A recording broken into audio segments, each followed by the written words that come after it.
नमस्कार बच्चों, मैं संदीप जीजे सीनियर सेकेंडरी स्कूल की डिजिटल क्लास में आपका स्वागत करता हूं। जैसा कि आज हम अपना हिस्ट्री का फर्स्ट चैप्टर है उसको शुरुआत करने जा रहे हैं। लेसन का नाम है आपका कैसे, कब और कहां।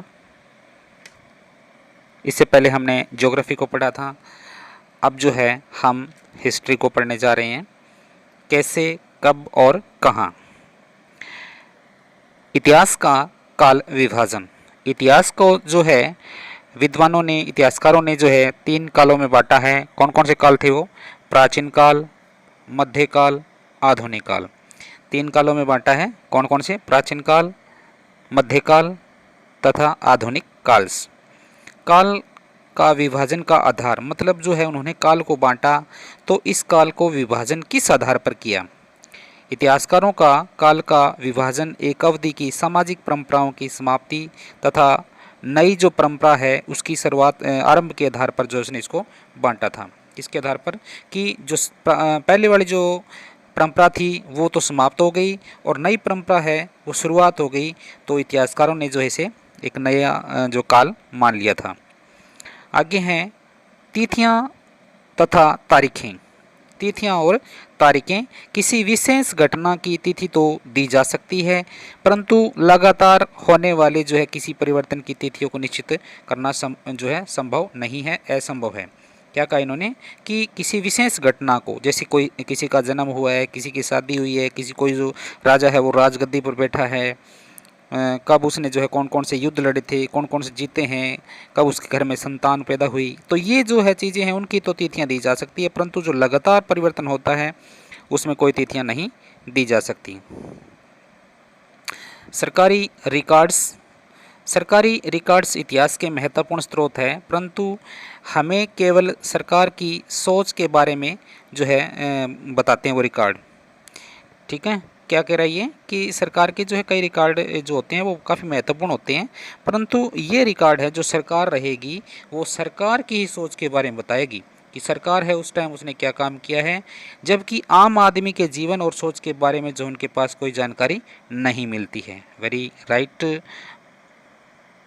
थॉट है ये। आगे हैं अखबारें। अखबारें जो है जनता की भावनाओं तथा सरकार की नीतियों और कमजोरियों को दर्शाते हैं। कि अखबार होते हैं, जो मीडिया वाले होते हैं वो क्या करते हैं, वो जनता के पास जाते हैं, उनके जो विचार है उनके भावों को वो जो है लिखते हैं, जबकि सरकार जो है कौन कौन सी नीति है वो उन जनता के खिलाफ रही है उसके बारे में वो अखबार में छापते हैं, तो सरकार की नीतियों की आलोचना करते हैं। यही इस लेसन में हम पढ़ेंगे। इस लेसन में यही बताया गया है कि जैसे हम इतिहास का जो आपका आता है कैसे, कब, कहाँ, तो इसमें यही बताया गया है कि कोई चीज़ है वो शुरुआत कब हुई थी, किसी चीज़ की शुरुआत कब से मानी जाती है। जैसे कि हम ट्रेन, सपोज करो कि हमने जो है ट्रेन में बैठे हैं, तो ट्रेन में बैठे बैठे हमारे दिमाग में एक बात आ जाती है कि जब ट्रेन नहीं थी तब जो है लोग यात्रा कैसे करते थे, इतनी लंबी लंबी दूरी की यात्रा है वो उस टाइम जब ट्रेन नहीं थी तो यात्रा कैसे करते थे। और जब हम कोई अखबार पढ़ते हैं, सुबह सुबह अखबार पढ़ते हैं, तो अखबार पढ़ते पढ़ते भी हमारा ध्यान इस बात पर गया होगा कभी कि भाई जब अखबार ही नहीं होते थे तो लोगों के पास जो है इन्फॉर्मेशन है, जानकारी है, जो घटना घट रही है उसके बारे में जानकारी कैसे जो है लोगों के पास पहुंचती होगी। कभी कभी हम जो है कहीं सड़क पर जा रहे हों और हमारे मन में जो है ये विचार आ जाए कि चलो हम बैठते हैं, चाय पीते हैं। जब चाय जैसे ही हम पीते हैं तो कभी हमारे दिमाग में ये भी आता होगा कि जो चाय हम पी रहे हैं तो सबसे पहले चाय कब किसने पीनी शुरू की होगी, कैसे बनाई होगी चाय या कॉफ़ी, उसका स्वाद कैसा रहा होगा। तो ये जो है इसके बारे में हमें जो है निश्चित जानकारी नहीं दे सकते। तो यही जो लेसन है इसमें बातें बताई गई है। आगे है आपका सही और गलत को चुने। जेम्स मिल एक जो है इतिहासकार थे जिन्होंने जो है इतिहास को हिंदू, मुस्लिम, ईसाई 3 कालों में बांटा था। प्राचीन मध्यकाल इतिहास को नहीं बांटा, बल्कि किस में बांटा कि जो है हिंदू, मुस्लिम, ईसाई 3 कालों में उसको बांटा था। तो ये बात है वो बिल्कुल सही है। ये बात जो है राइटर का क्या कह रहा है, सही है। सरकारी दस्तावेज़ों से हमें जो है ये समझने में मदद मिलती है कि आम लोग क्या सोचते थे।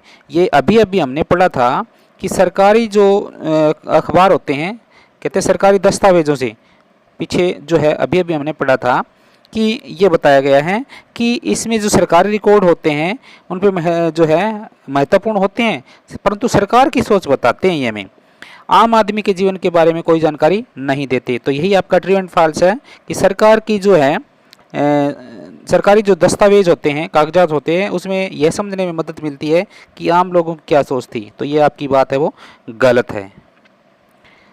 आगे है, अंग्रेजों को लगता था कि सही तरह से शासन चलाने के लिए सर्वेक्षण महत्वपूर्ण है। वेरी इंपॉर्टेंट बात है कि कभी भी कोई जो है काम की शुरुआत कर रहे हैं तो सबसे पहले हमें उसका सर्वेक्षण करना चाहिए कि क्या जो है काम कर रहे हैं वो सही है, क्या होगा या नहीं होगा।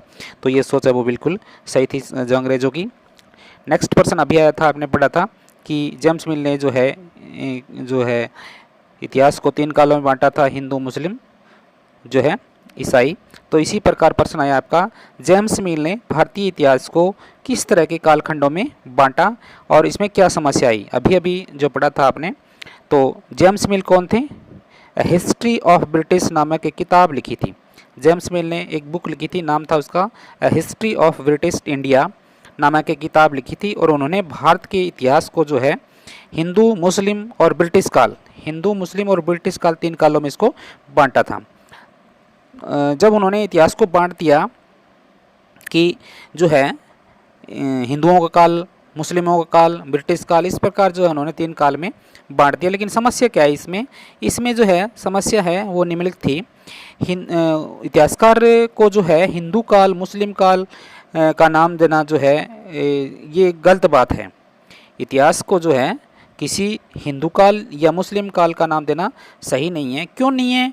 क्योंकि सभी कालों में जो है कई धर्म साथ साथ प्रचलित हुए। उन्होंने क्या कहा था जेम्स मिल ने ये कहा कि जो है उनकी सोच थी कि उन्होंने कह दिया कि जब भारत में हिंदू और मुसलमान जो है कोई राजा बना, मान लीजिए कि कोई हिंदू राजा था तो उन्होंने कह दिया कि ये हिंदू काल है। जब मुसलमान राजा हो गया तो मुसलमान काल हो गया, अंग्रेज़ों का शासन हो गया तो ब्रिटिश काल हो गया। तो ये जो समस्या आती है इसमें कि जो है हिंदू धर्म है उसमें क्या हुआ है कि मुस्लिम काल और हिंदू काल का नाम नहीं दिया जा सकता। क्यों नहीं दिया जा सकता? क्योंकि सभी काल है, चाहे हिंदू काल हो, चाहे मुस्लिम काल हो, चाहे जो है बौद्ध धर्म, चाहे जैन धर्म, जो भी धर्म है वो काल है, वो कई धर्म है, वो साथ साथ चले हैं। उदाहरण के लिए भारत में हिंदू मुस्लिम धर्म के साथ साथ बौद्ध धर्म, जैन धर्म, ये भी साथ साथ चले हैं। तो हम जो है इसको काल का नाम नहीं दे सकते। सेकंड आपका, इतिहास के जो है किसी काल को उस समय के शासकों के धर्म के साथ जोड़ना भी उचित नहीं है। मतलब उस टाइम का कोई राजा है वो जो है हिंदू धर्म का है या मुस्लिम धर्म का है, उसके साथ जोड़ना भी उचित नहीं है। इसका अर्थ ये हुआ कि अन्य लोगों के जीवन तथा रीति रिवाज का कोई महत्व नहीं रहा। कि जैसे कि मैंने अभी बताया था आपको कि मान लीजिए कि एक राजा हिंदू है तो उन्होंने कह दिया कि हिंदू काल हो गया, अगर राजा मुसलमान है तो कह दिया कि मुस्लिम काल हो गया। तो इसमें ये जो है कदाचित सही नहीं होगा कि जो आम जनता है उनकी जो रीति रिवाज है उनको तो कोई महत्व ही नहीं मिला।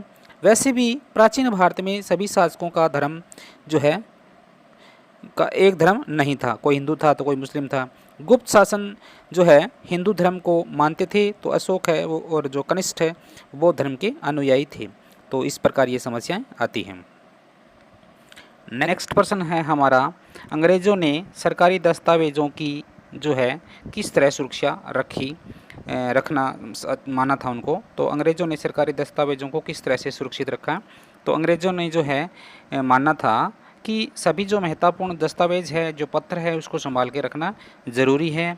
इसके लिए जो है उन्होंने क्या बनवाए थे, इसके लिए जो है उन्होंने सरकारी प्रशासनिक जो है प्रशासनों में अभिलेख कक्ष बनवाए थे, तहसील के दफ्तर बनाए थे, कलेक्टर कमिश्नर के दफ्तर जो है ये सब बनवाए थे। और प्रांतीय जो सचिवालय तथा कचहरी भी अपने जो है रिकॉर्ड रूम होते थे। जो प्रांतीय जो सचिव थे वो क्या होते थे, सचिवालय में और कचहरियों में भी अपने रिकॉर्ड होते थे। महत्वपूर्ण दस्तावेजों को बचा कर रखने के लिए अभिलेखागार और संग्रहालय यानी म्यूजियम भी बनाए थे। 19वीं शताब्दी में क्या हुआ था, 19वीं शताब्दी के आरंभ में प्रशासन की एक शाखा से दूसरी शाखा में पत्र भी भेजे जाने लगे थे। ज्ञापनों को आज भी अभिलेखागार में देखा जा सकता है। और एक समय जो है इस समय तक जो है दस्तावेज़ों को सावधानीपूर्वक नकल भी बनाई जाने लगी थी, यानी उनकी फ़ोटोकॉपियाँ भी बनाई जाने लगी थी और उन्हें बहुत ही सुंदर ढंग से हाथ से लिखा भी जाने लगा था। 19वीं शताब्दी तक जो है छापने की मशीनें भी आ गई थी, तकनीकी आ गई थी, जिसके कारण सरकारी विभागों के कार्यालयों में दस्तावेजों को जो है कई प्रतिलिपियां बनाई जाने लगी थी।